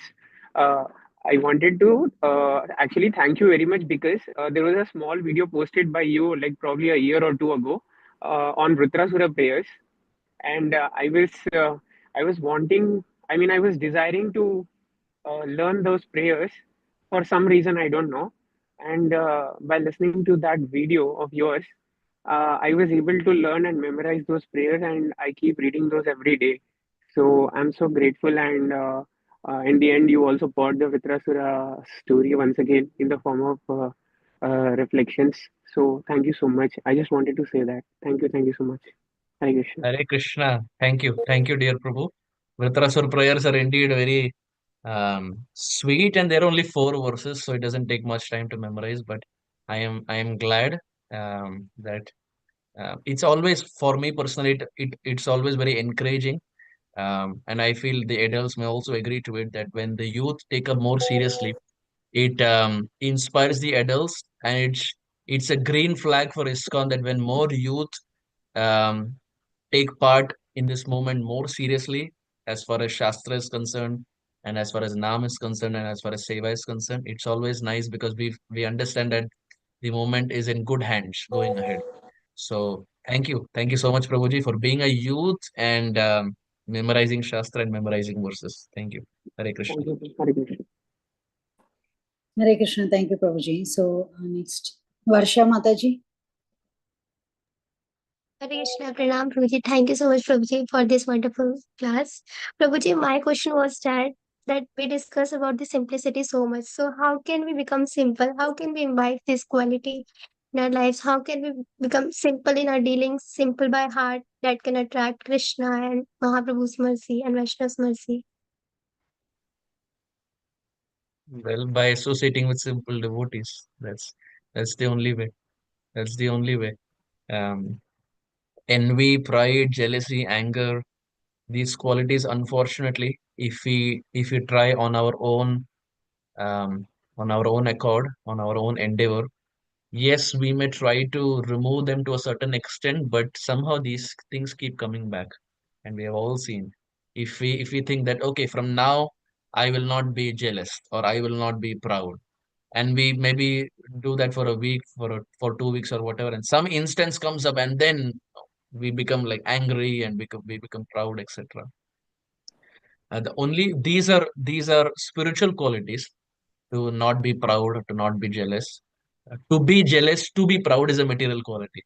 But if you're going against the flow, then we have to be around, or we have to surround ourselves with devotees who have those qualities. There are some things in Krishna consciousness. In fact, I wouldn't say some things, I would put it this way. Krishna consciousness is something that is given by devotees. It's not something that's acquired by our own endeavor. Right from the time we joined the movement, joining the movement also, the devotees gave it to us. They inspired us. Even after that, our Siksha Guru, our Diksha Guru, our Sampradaya, it's a giving movement. Nothing can be acquired individually. अपने बलबूते पे भगवान को प्राप्त नहीं कर पाएंगे. And the faster we accept it, the good it is for us, because till the time we think that I can do it myself, I don't require anyone. I am better than this devotee. I'm superior than this devotee. I joined before this devotee. I got initiated before this devotee. I am second initiated. This devotee is not even second initiated. If these small things are playing in the head, it's very difficult. So the point I'm trying to make is, we have to surround ourselves with devotees who are simple minded, not with those who are. It's okay if you're surrounded with devotees. शास्त्र दो चार श्लोक कम पढ़े होंगे, ठीक है, कोई गलती नहीं है. लेकिन यदि सरल है, नम्र भाव है, if they're simple, if they're kind hearted, that will attract Krishna more than 4 5 extra verses. Simplicity is the ornament of a devotee. It is really the ornament of a devotee. We see, someone can have all the material achievements, can have all the material attributes, but all of them are completely futile if Krishna is not pleased. Why are we performing Krishna consciousness? It's to please Krishna. Krishna should be happy. When we joined ISKCON, our basics were very clear. We joined ISKCON, why? Oh, this is the aim of life. Krishna needs to be happy, period. But as and when we stay more and more, then subtle points come up as to pride and envy, and so many other things come up. Srila Prabodhananda Saraswati, he makes this point. I remember when I was small, my mother had handwritten this, and it was put up in our desk. My brother and I, where we would study, it was put up in a desk. It was handwritten, and it is a quote by Srila Prabodhananda Saraswati. And Srila Prabodhananda Saraswati writes that if the whole world glorifies me, but Krishna doesn't recognize me, who cares for that glorification? On the flip side, if the whole world spits at me, but Krishna recognizes me, who cares for that spit? So I remember this was there in our board. Of course, that time I didn't even realize it. Even now I don't realize it. I'm probably just parroting it. But it's a very nice point to reinforce on our head that whatever we are doing is to please Krishna. Our audience is Krishna. It's to impress Krishna. And to impress Krishna means to impress his devotees. Um, so being around devotees is the sum and substance. Everything in Krishna Bhakti can be acquired just by being around devotees. Srila Tamal Krishna Maharaj in his memories, he writes, he says, when I was there with Prabhupada, I was constantly traveling. I was Prabhupada's personal servant, and being Prabhupada's personal servant was very demanding because constant traveling around the world, different time zones, jet lag, this, that. And Prabhupada never had jet lag. So it's difficult to match up with your Gurudev, who's like functioning on a spiritual plane altogether. And Srila Tamal Krishna Maharaj was probably in his 20s. So it's not easy. He even says it's more difficult than an IT job to be with Prabhupada. IT job is comparatively easier, but being Prabhupada's servant was very demanding, constant commitments, because Prabhupada had less amount of time and more things to achieve. So Tamal Krishna Maharaj writes that when I was there with Prabhupada, I didn't get time to sit and study Bhagavatam, like some of my other god brothers probably got. I didn't get the time to sit and study Bhagavatam, but just by being around Prabhupada, so many things just started manifesting in my heart, which later, when I would check with Srimad Bhagavatam, I would realize, wait a minute, I never studied this, but it's there in my heart.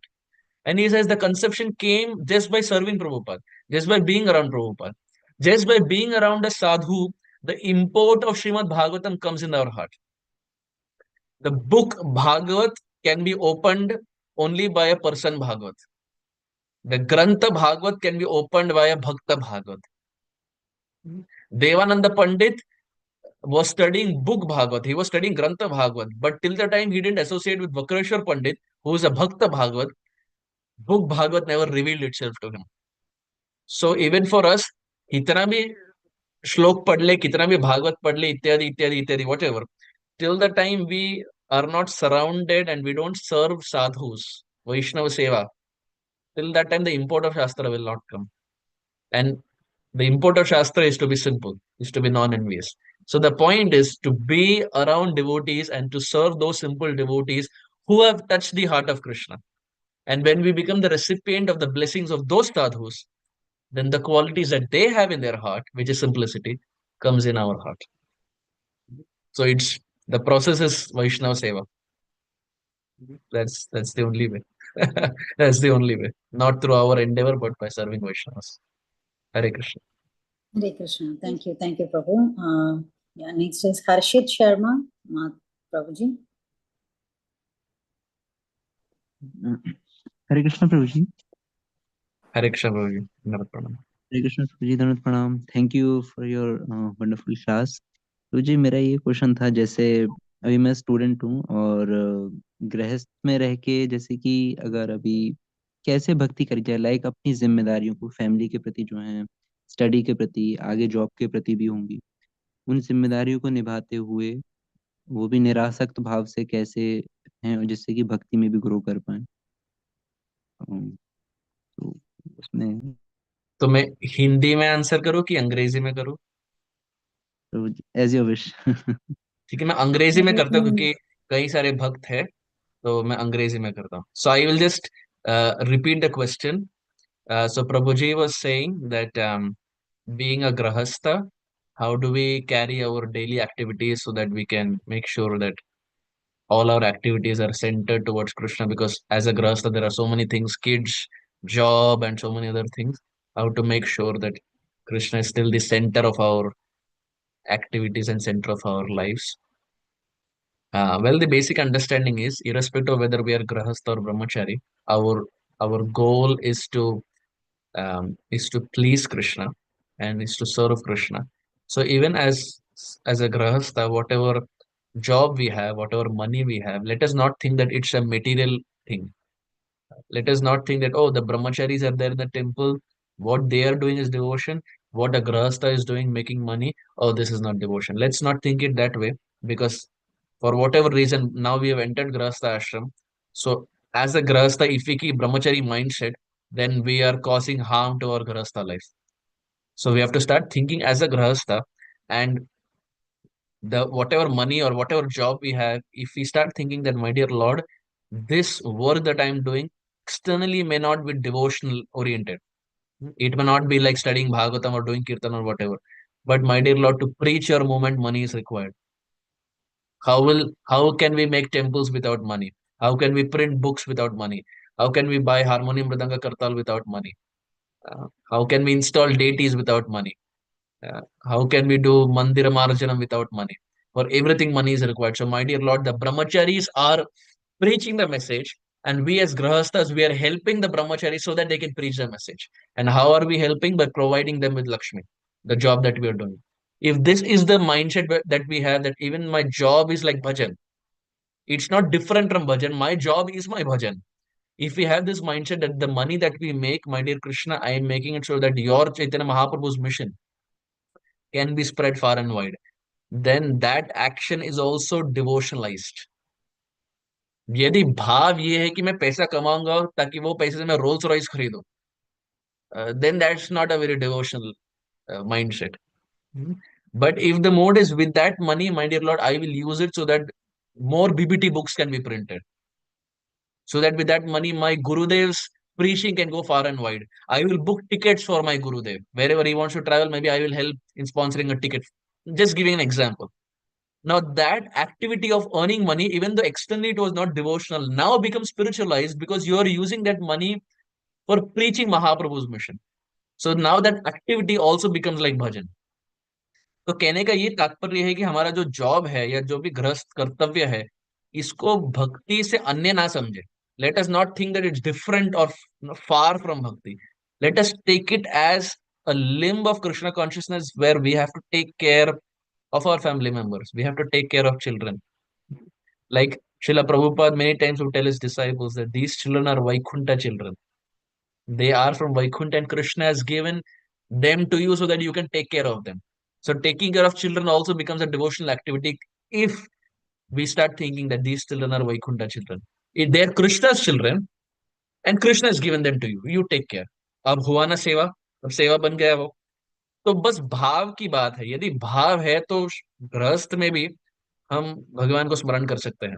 और यदि भाव ना हो तो ब्रह्मचर्य रहकर भी हम भगवान की विस्मृति हो जाती है.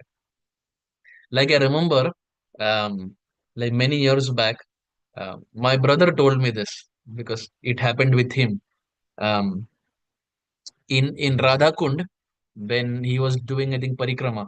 So there was a bangle seller near Radha Kund, in Radha Kund Tat.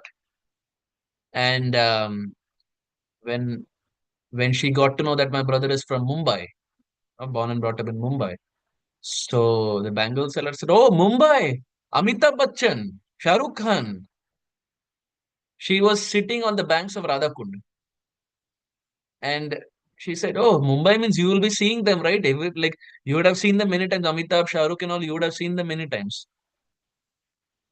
So the point that came to our mind is one may be in Radha Kund and the mind may be in Mumbai.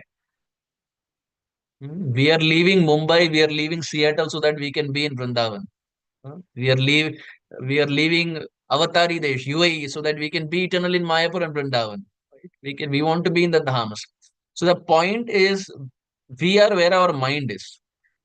Being in Vrindavan, if our mind is Mumbai or US or no, any of those places, then Vrindavan में रहकर भी हम ब्रज से बाहर है. और यदि बाहर है हम लेकिन भाव ब्रज का है तो फिर भी हम ब्रज में है. So what is more important is where our mind is. Mind, it's a it's a it's either a yes or a no. It's a make or break, as they say in English. It's a make or break. With the mind, if you're thinking about Vrindavan, you're in Vrindavan. If with the mind you're thinking that this job, this money, I'm going to use it for Krishna service, great. But if that with that money, I'm going to, because many youth are there, I'm saying if with that money, if the aim and agenda is I will make money so that I will buy a new watch, new Rolex watch. I will buy Xbox, I will buy PlayStation 5.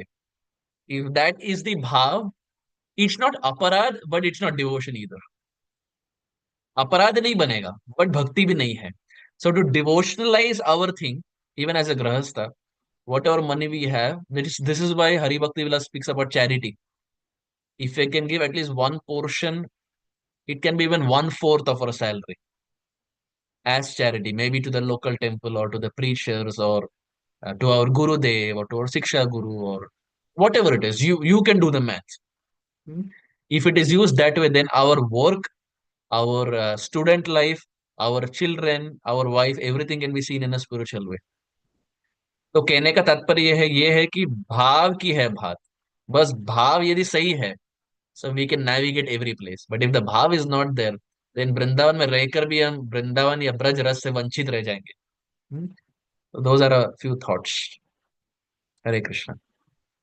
Hare Krishna, thank you. Prabhuji, do you have more time? Because we have many. We can take one or two questions. Okay, Prabhu, thank you.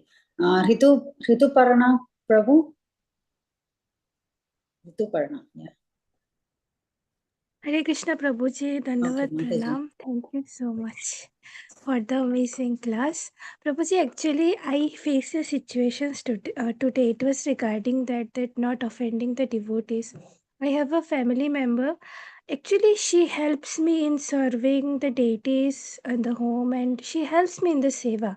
But whatever I am saying, the situation is in a specific point in her life, she is going in a wrong direction, and I have been correcting her for the very long ki don't do this, do that is the correct path, otherwise you will suffer in the future. And regarding that मतलब हमें थोड़ी बहस हो जाती है and then I start reacting. So in that situation what should I do? अभी family member है, ignore भी नहीं कर सकते. So what should I do that then? Well, even if the person is family member, our hands are limited, and our abilities are limited. अब हम भगवान तो है नहीं कि उनके हृदय में जाकर उनके हृदय की परिवर्तन कर दे. All that we can do is through the matter of words, we can tell them. Like for example, um,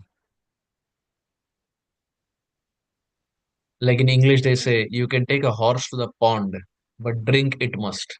एक घोड़े को समुद्र पास लेके जा सकते हैं आप, लेकिन पानी तो घोड़े को ही पीना है.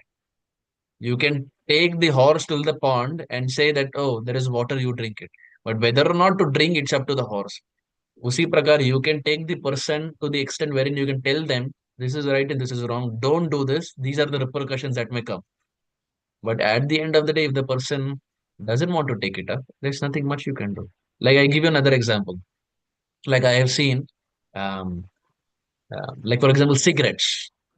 Now the whole world knows cigarette is injurious to health. ऐसा कोई विरला ही होगा जो ये ना उसको ये ना पता हो कि सिगरेट फूकने से it is injurious to health. Everyone knows it. But how many follow it? The percentage of people who smoke may be higher than the percentage of people who don't smoke. Now, those who smoke, is it that they don't know about the repercussions? Of course they know. But sometimes the past pravritti is such, in spite of knowing it, it's very difficult for you to get out of it. Hmm? Even in the youth phase, there are so many habits that the youth go through. Hmm? But still, you know it is wrong. It's still very difficult to come out of it. So sometimes weekends, as a matter of encouragement and as a matter of um, shedding light, we can tell them. But अब बच्चे तो है नहीं कि हाथ पैर बांध कर बोले नहीं नहीं आप ये मत कीजिए, हम तो ये तो बोल नहीं पाएंगे, है ना. So all that we can do is we can encourage them, we can tell them what the reality is. But even after that, if they are not ready to follow, what we can do is we can just pray for them that my dear Krishna protect. From my side what I have done, but my dear Krishna please protect. And कभी कभी ये होगा कि ठोकर खाएंगे और फिर शायद पता चलेगा. So now Krishna's way of working through different people is a little different. Sometimes for normal people, they turn towards Krishna without any impediments. And for most people like us, Krishna has to throw a stone at our head so that it hits our head and then we look at Krishna. So Yes, the very Nitya true. Siddhas, like Prabhupada and our Gurujan, they naturally turn their face towards Krishna. But people like us, जब तक ठोकर नहीं खाते हम भगवान के पास देखते नहीं है, तो भगवान स्वयं लेकर पत्थर मारते हैं. So when the stone hits we see the person and now the person start looking towards Krishna. So some instances in life, in our life also we see, there may be some instance which becomes the turning point for us, wherein from that point it's a point of no return. अब कुछ भी हो जाए भक्ति नहीं छोड़ेंगे. ऐसा कुछ जिंदगी में हो जाता है कि इसके बाद एक there is a strong faith that now I will not leave. So you never know, maybe Krishna is preparing the person for a long run, wherein there will be some instance by which the person will take up to bhakti. But yes, from our side, we can definitely tell them. But if they are not going to take it, we can definitely pray to Krishna. We can definitely pray to Krishna. That's the best we can do. But we also understand every jiva has their past pravritti, has past samskars. It's called samskars, right? In Sanskrit, it's called samskars, and in English, it is some scars. You break the two, some scars. There are some scars from the past life, जो जल्दी नहीं जाते. We have to just accept it. It goes over a period of time. So we just pray for them. We just pray to Krishna.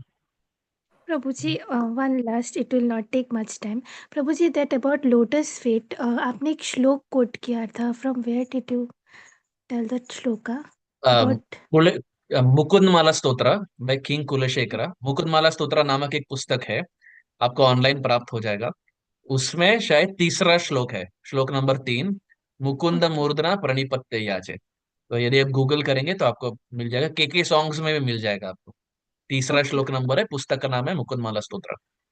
Okay, thank you so much, Hare Prabhuji. Krishna. Thank you, We'll just take Mataji. one more question, Mataji.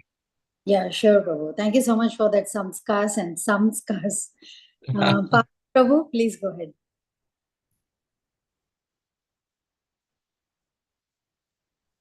Parth Prabhu, are you there? Okay, then we'll move on to other. Arjun Mitra Prabhu. Hare Krishna, Prabhu. Dandavat. My humble obeisances onto your feet. Prabhu, my question is that कि हम कहते हैं, like we say that servant of servant, दासानुदास. but sometimes we don't do that, है ना, ऐसा ego आ जाता है अंदर. And sometimes I feel कि I'm scared of being कि ऐसा ego आ जाएगा मुझ में. Being counselor to some devotees, after initiation ऐसा लगता है कि I may develop ego, so I'm in constant fear that I will develop the ego. How to be, how to take, like how to keep that always in our nature, that I am the servant of servant. Like His Grace Radhesham Prabhu says, very funny. He says, when we join the movement, we are dasanudas. But 10 years into the movement, we become boss. Start becoming like the boss. Movement के start में दासानुदास, 10 साल movement में रहने का boss. We start bossing over everyone. Why? Because Prabhu, I have been 10 years in the movement. I'm a senior devotee or whatever. So yes, it is a very it's a very natural thought. And being in Kali Yuga, most people have this. And in fact, I put it this way: because we have it, that's why we are in Kali Yuga. That's why we have still not got Krishna. These tendencies are still there. But from the Shastric standpoint, we find we have to always be under someone. We have to always be under someone. Even if we are counselors to someone, यदि हमारे नीचे भी कोई junior भक्त है जिनको हम शिक्षा दे रहे हैं, हमारे ऊपर भी कोई होना चाहिए. There should be someone over us. Even if we are Raghunath Das Goswami was directly not under Chaitanya Mahaprabhu. He was under Swarup Damodar Goswami. Swarupera Raghunath. Right? So one may be Das Goswami, who is the Prayojan Acharya, but बिना शिक्षा गुरु के वो भी चैतन्य महाप्रभु को प्राप्त नहीं करते. So it is very, very, very, very, very important to have a Siksha Guru. Yes, Diksha Guru is there, but unfortunately, or however we put it, in ISKCON, our Gurudevs are so busy and they're constantly traveling that we don't get personal time with them. यदि कुछ प्रश्न है, it's very difficult to ask them and get an answer because our Gurudevs are constantly traveling preaching the message of Chaitanya Mahaprabhu. So, who is that personality who can be a YM medium, transparent YM medium, who is superior to us, whom we respect, who's in good standing, and can give us instructions on behalf of our Gurudev so that we can progress on the path of Krishna Bhakti? Even for Raghunath Das Goswami, Sarup Damodar Goswami was there. When Raghunath Das Goswami went to Chaitanya Mahaprabhu also for any instruction, Chaitanya Mahaprabhu said, why are you coming to me? You go to Swarup Damodar Goswami. I have already connected you to Swarup Damodar Goswami. So he was called also like that, Swarupera Raghunath. So our ego and our anarthas can be put to check by a superior. Only by a superior. And ego is smashed primarily by doing menial service. This is what I see it as. It's very easy to sit on the on a Vyasasana and give a katha. It's very easy. 2-4 श्लोक बायट कर लिए, 2-4 श्लोक memorise कर लिए, बोल दिए, कथा हो गया, खत्म. But to put that into practice is a lifetime's effort. Now, it's a lifetime's effort. So, doing menial service, whether it can be like here in our ISKCON Seattle, we find, and even other temples also, whenever there are festivals, there are devotees making garlands, there are devotees making, not pearl garlands, then there are devotees making prasadam, there are devotees making cookies. If it's a festival day, there will be devotees cleaning the toilets. There will be devotees, doing mandira marjanam. There will be devotees doing different activities. Menial service that don't put us in limelight. Ego is boosted when, especially in social media. Specially in social media, क्योंकि 2-4 लोग ताली बजाते हैं, 2-4 लोग comment करते हैं, वाह वाह प्रभु जी क्या बढ़िया था ये वो, तो ईगो चढ़ जाता है. So to do menial service where we are not in spotlight, where there is no Facebook, YouTube live, there is no Zoom or nothing, where no one is appreciating us, when we are doing simple service, that's when our ego is put to check, that I am not someone great, I am a normal person. But when we are always in front of the camera, then it's very easy that the mind starts thinking that I am someone very special, I am someone very great. And that is the turning point where we are repelled from Krishna's mercy. So this is one thing I can think of, following Chaitanya Charitamrita and following Das Goswami's the instruction that he received from Mahaprabhu. One, even if we are counselor, we should have a superior. Very, very important. We should have a superior. And second, if in the local temple or even our home, if we can do menial service, if there is a festival dressing our deities, learning how to put turban for our Gaurnitai. It's very easy to put the crown, but turban लगाना फेटा जिसे बोलते हैं वृंदावन में लोई बाजार में वो एक हाथ रख के कैसा फेटा बांधना है so that the center is maintained and there is a nice pagadi. We can learn these things which are not social media oriented, that are not limelight oriented, but it is simple service to Krishna. When menial service is done, then ego is put to check, and of course to have a superior who will twist our ear. Again, back to Devananda Pandit. Devananda Pandit was speaking Bhagavatam, but it needed a Vakreshwar Pandit to get him to the lotus feet of Chaitanya Mahaprabhu. तो बिना superior के भगवान प्राप्त करना प्राय असंभव है. Very difficult. And it's not just a point of Kali Yuga, it's a point in any Yuga. Without a superior, for some, it may be the Diksha Guru. If someone is like a personal servant traveling with Diksha Guru always, then your Siksha and Diksha Guru are one and the same. But for most of us, that may not be the case. So we need a superior to whom we can report our sadhana, we can report what we are doing.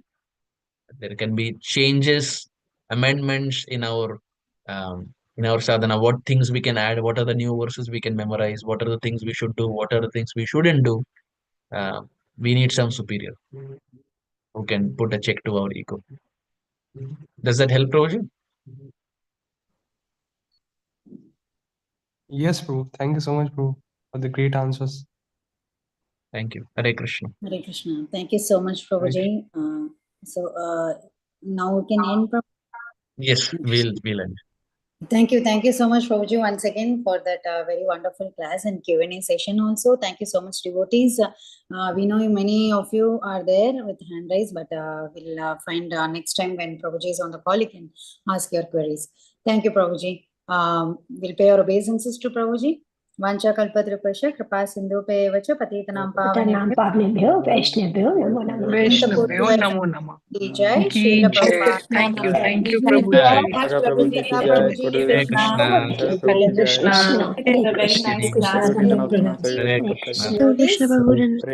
Jai Shri Chaitanya Mahaprabhu ki Jai. Jai. Thank you so much, dear Hare devotees, for Krishna. joining the Arjun Sakha Prabhu ki jai. Hare Krishna, Jai. Prabhuji. Prabhu Dandavat ki pranam. jai. Very nice session, Prabhuji.